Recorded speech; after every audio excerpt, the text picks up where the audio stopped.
오늘의 잠언 18장 1절부터 12절까지 말씀입니다.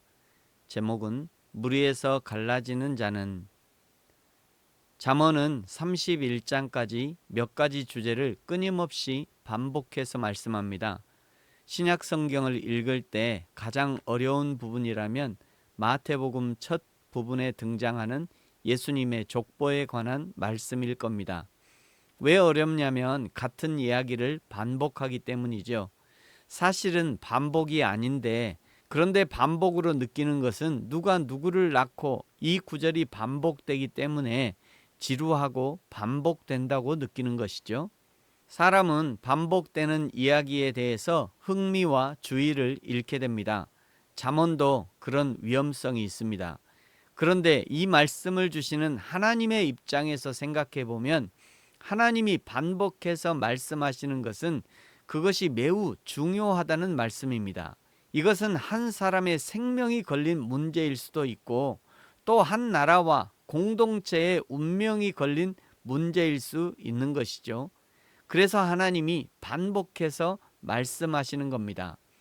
오늘 잠언을 읽는 우리는 그 하나님의 마음을 알고 그 간절한 하나님의 마음을 느끼면서 잠언을 대해야 하는 것이죠. 오늘 잠언 18장은 주로 언어의 힘, 대인관계의 지혜, 그리고 교만과 겸손의 대비를 다룹니다. 먼저 1절부터 8절까지는 소통과 언어의 지혜에 대해서 말씀합니다. 1절, 무리에게서 스스로 갈라지는 자는 자기 소욕을 따르는 자라 온갖 참 지혜를 배척하느니라. 아멘. 1절에 갈라지는 자는 단순히 성격이 내성적인 사람을 뜻하는 것이 아닙니다. 히브리어 원어 니프라드는 의도적으로 자신을 분리시키다, 방종하기 위해 공동체를 떠나다는 의미를 내포합니다. 이는 하나님께서 세우신 신앙 공동체의 훈련과 지도를 거부하고 자기만의 세계에 갇히는 교만한 독선주의자를 의미합니다. 즉 객관적인 진리나 공동체의 유익보다 자신의 주관적 만족을 우선시하는 상태를 말하는 것이죠.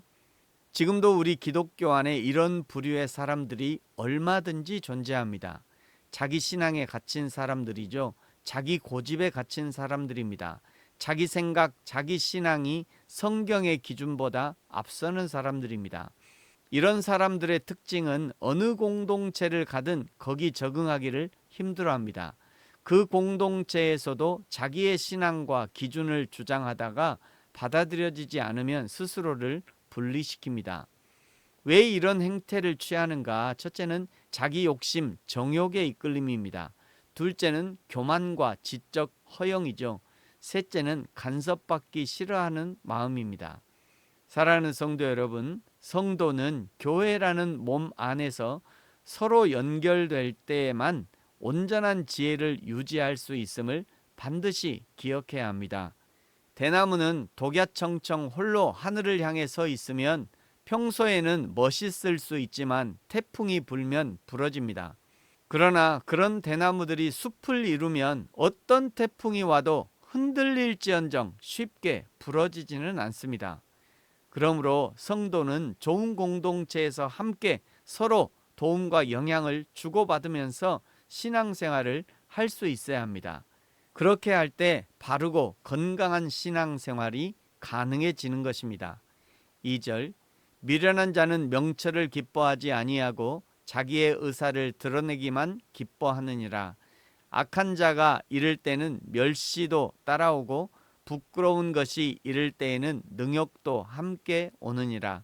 명철한 사람의 입의 말은 깊은 물과 같고 지혜의 샘은 솟구쳐 흐르는 내와 같으니라.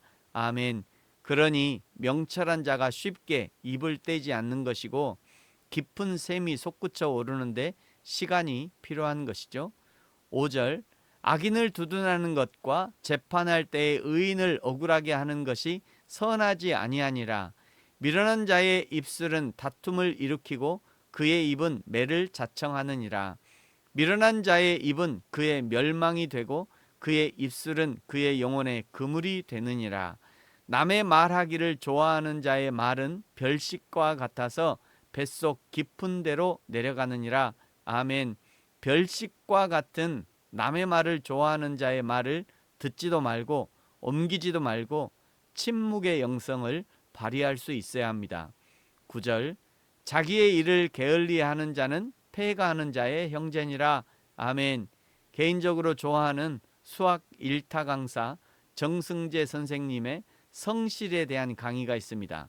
중년의 나이가 되어서 동창회를 가보면 고등학교 때 성실하지 못했던 친구들은 여전히 그 삶이 어려운 경우를 본답니다. 그런데 고등학교 때 성실하게 공부라는 과정을 통과했던 친구들은 그 성적에 맞는 대학을 가고 그 수준에 맞는 직업을 갖게 되고 일정 수준 이상의 만족도를 누리는 것을 보게 된다고 합니다. 이 차이가 어디서 오느냐? 공부해야 하는 그 시기에 얼마나 성실하게 그 과정을 통과했느냐에서 온다고 합니다. 이것은 공부를 잘 하느냐 못하느냐의 이야기가 아닙니다. 학생의 일은 공부하는 것입니다. 그 일을 게을리하면 폐가하는 자의 형제가 되는 것이죠. 직장인의 일은 맡겨진 일을 성실하게 성공적으로 감당하는 것입니다. 그 일을 게을리하면 그 자리를 지켜내기가 쉽지 않습니다. 사랑하는 성도 여러분, 오늘 지금 서 있는 그 자리, 그 사명의 자리에서 성실하게 자신에게 주어진 사명을 감당하십시오. 그리하면 하나님이 영광을 받으실 것이요, 하나님의 영광의 빛이 나에게도 비춰질 것입니다. 10절부터 12절은 교만과 안전한 요새에 대해서 말씀하죠. 10절, 여호와의 이름은 견고한 망대라. 의인은 그리로 달려가서 안전함을 얻느니라. 부자의 재물은 그의 견고한 성이라. 그가 높은 성벽같이 여기느니라. 사람의 마음의 교만은 멸망의 선봉이요 겸손은 존귀의 길잡이이니라. 아멘. 여호와 야훼라는 이름은 하나님의 속성을 나타냅니다. 나는 스스로 있는 자니라는 말씀처럼 하나님은 다른 어떤 존재도 의존하지 않으시고 스스로 존재하시는 유일한 분임을 강조합니다. 뿐만 아니라 모든 존재의 근원이시며 어제나 오늘이나 영원토록 변함없으신 불변성과 영원성을 의미합니다. 그 하나님이 나의 견고한 망대가 되신다는 것은 영원토록 변함없는 피난처와 방패를 제공해 주신다는 의미가 포함되어 있다는 것이죠. 인간이 스스로 구축한 성벽, 재물, 권력은 무너지지만 하나님의 언약 안에 거하는 자는 결코 흔들리지 않는 보호를 받습니다. 그러므로 어제도 오늘도 내일도 변함없으신 여호와 하나님을 믿는 나 역시 변함없는 신앙의 사람으로 무리에서 스스로 갈라지는 일 없이 하나님의 공동체에 붙어 있어서 하나님이 기뻐하시는 신앙의 사람으로 성장할 수 있기를 예수님의 이름으로 축복합니다. 아멘. 기도하겠습니다. 하나님 아버지 감사합니다. 무리에서 스스로 갈라지는 미련한 자, 교만한 자가 되지 않게 하시고 오늘도 변함없이 우리의 구주가 되시는 그리스도를 붙들게 하시고 나도 변함없는 신앙으로 하나님 앞에 설 수 있도록 인도하여 주옵소서. 감사합니다. 예수님의 이름으로 기도합니다. 아멘. 하늘에 계신 우리 아버지, 아버지의 이름을 거룩하게 하시며 아버지의 나라가 오게 하시며 아버지의 뜻이 하늘에서와 같이 땅에서도 이루어지게 하소서. 오늘 우리에게 일용할 양식을 주시고 우리가 우리에게 잘못한 사람을 용서하여 준 것 같이 우리 죄를 용서하여 주시고 우리를 시험에 빠지지 않게 하시고 악에서 구하소서. 나라와 권능과 영광이 영원히 아버지의 것입니다. 아멘.